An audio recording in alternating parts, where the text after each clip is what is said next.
You may know this bird as the bin chicken, or pavement pigeon, dumpster diver, or even the sandwich snatcher. But whatever the name, the white ibis is here to stay.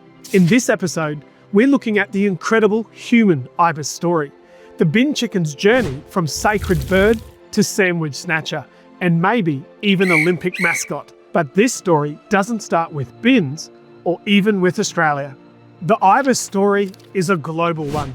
They are found all around the world and in all shapes, sizes and colours.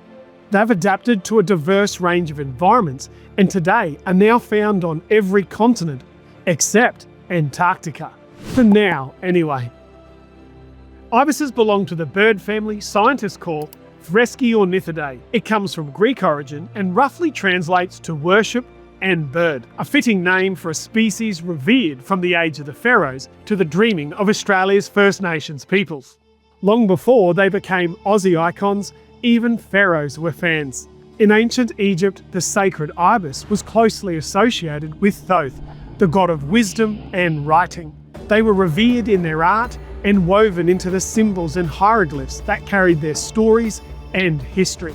Today, Egyptologists have uncovered catacombs filled with millions of mummified ibises, laid there as offerings to the gods, with some even buried alongside pharaohs.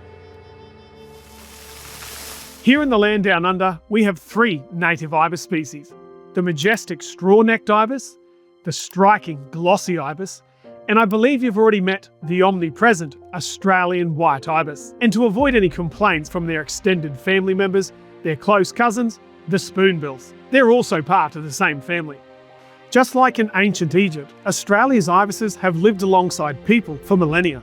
For many of Australia's First Nations peoples, ibises have long held a deep cultural significance, appearing in creation stories, songs, and artwork, and also serving as an important source of food.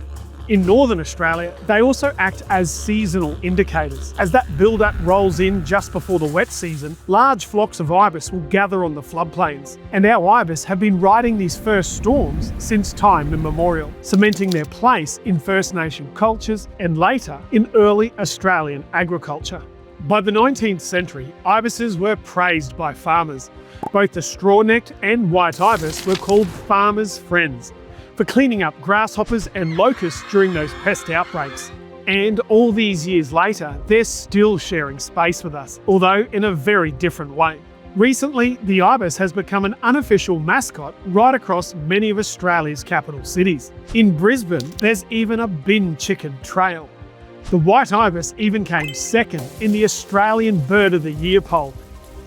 I think secretly, people love it more than they let on. And since then, it has become quite the celebrity, popping up on Facebook pages and featuring in endless memes celebrating and roasting the bin chicken. And every now and then, there are whispers about the ibis being nominated as the 2032 Brisbane Olympic mascot.